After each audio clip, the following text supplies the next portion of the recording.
What is up, all my dorks, nerds, geeks, and gamers? It's your host Ghost here, and today on Wet Ink we are talking about Amazing Spider-Man 64 and 65. So let's go ahead, let's hop right in, let's talk about them, let's see what they got for us. Alright, starting off with Spider-Man number 64, the Amazing Spider-Man number 64. This is the second King's Ransom issue.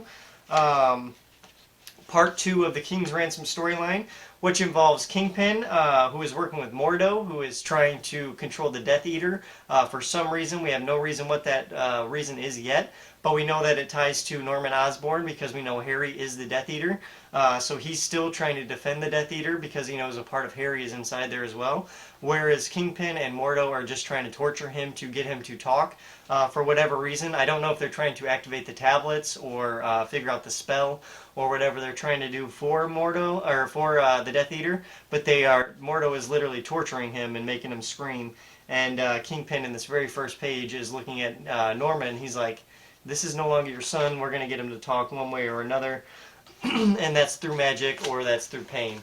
So yeah, Mordo and Kingpin torturing the Death Eater. So if you guys remember last issue, we ended with a huge explosion at the complex with the female Beetle, and Robbie Robinson's son is there, and Spider-Man as Peter Parker was there, and Tombstone was there, and Robbie was there. Everyone was there. This apartment exploded, and now we're in the aftermath of that explosion, and we have Tombstone waking up, and Robbie Robertson, of course, waking up together. Which is awesome because the two fathers come head to head, and they automatically don't like each other. But when they're pressed in this emergency situation, they kind of have to work together to find their kids. And just in time, Spider-Man shows up because Peter was there as well in the explosion. And he's like, "I'm here to help you guys out." And we also find out another cool thing about the new Spider-Man suit. Is that is made with nanotechnology, not just like any nanotechnology, not like Iron Man, but more like Star Wars, where it's a projection and it comes on and it nanically goes to his body, which is very cool, very new, very unique for Spider-Man. So yeah, we cut to that, which then cuts to a flashback of Spider-Man in the apartment moments before the explosion happened, fighting a bunch of these guards and taking on the men that were in the apartment when Beetle attacked. So this is just very few moments just before the explosion actually went off.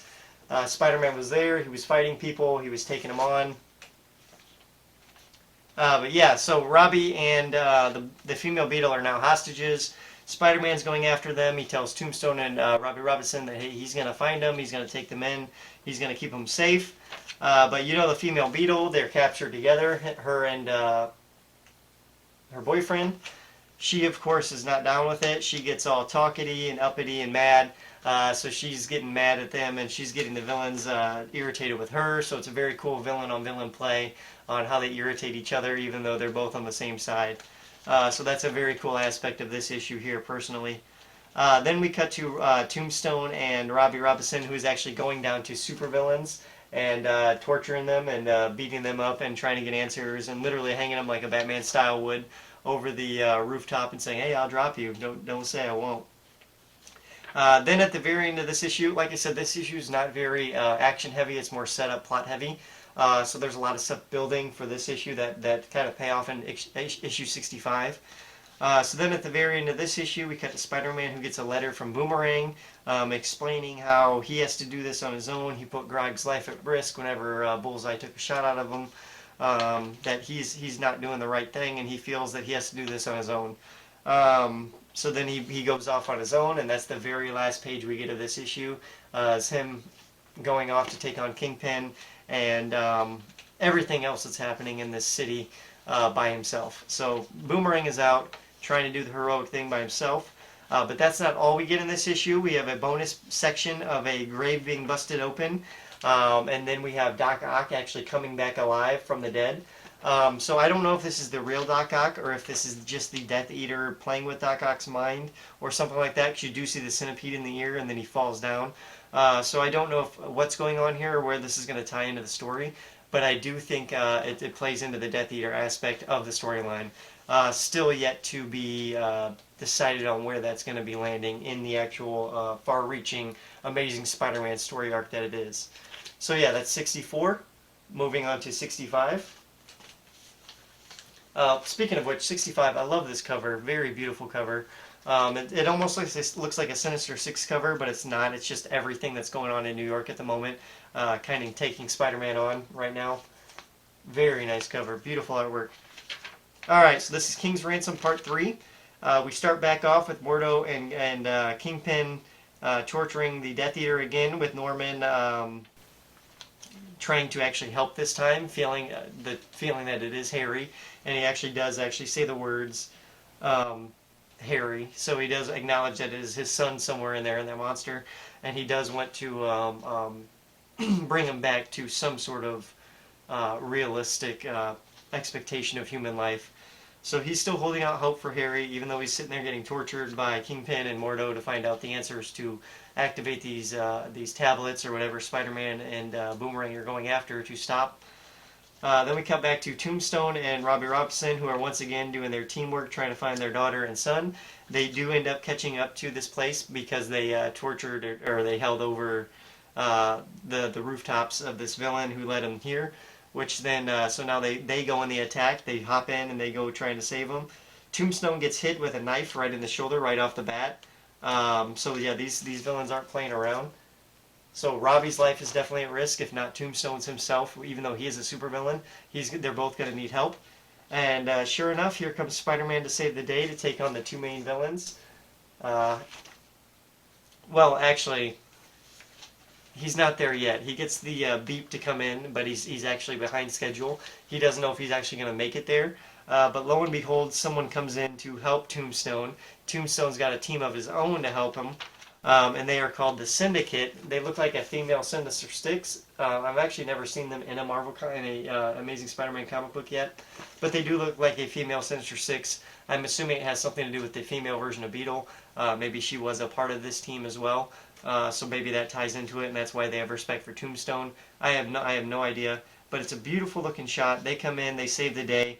Villains helping villains to save people, which is a very strange concept for comic books. But like I said, this Amazing Spider-Man storyline, King's Ransom, is actually doing some amazing things with the Marvel lore and mythos and Spider-Man mythos. They're turning things on their head, and I really like that for the story they're telling with this. Because it's got magic, it's got monsters, it's got assassinations, it's got backstabbing, it's got everything, it's got family, it's got heart, it's got all these different moving parts working meticulously to make this bigger, grander story. And I respect that, I really do. So very cool. So yeah, Tombstone and Robbie end up getting with the kids, they get them untied. And just then Spider-Man shows up just then to stop them, because the guy points the gun at them just as he's getting them untied, ready to pull the trigger. Here comes Spider-Man. He hops in. It's Spider-Man teaming up with the villain Syndicate, which is very cool. They have a lot of banter, a lot of back and forth, a lot of really, really cool action shots here with them going around beating up the bad guys. So a lot of it is just a bunch of action shots.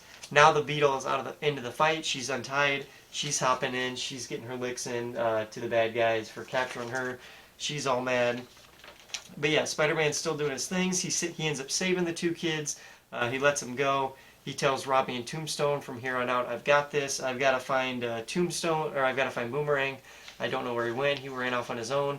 So I got to figure out what's going on with him. Meanwhile, we cut to Norman Osborn, who's up to something. It looks to me like he's trying to break the Death Eater out because he knows Harry's a part of that somehow. And he doesn't like the way Kingpin and Mordo are torturing him. So I feel like he's going to go looking for a way out.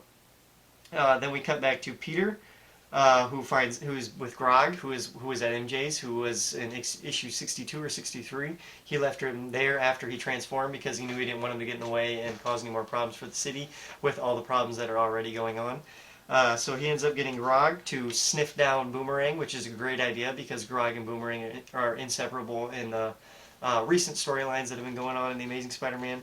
So yeah, Grog is looking down for Boomerang, while you got Kingpin, who sends out an army of Hammerhead, Mr. Negative, Scorpion, and Bullseye to track down Spider-Man and the female Beetle, and to kill him, well, on top of everything else that's already going down in this storyline for Spider-Man to handle. So Spider-Man says, you know what, I'm going to need some serious backup. And the very ending of the issue is with the Defenders along with Wolverine there for good measure. who are going to be backing Spider-Man up for this big, huge war that's brewing.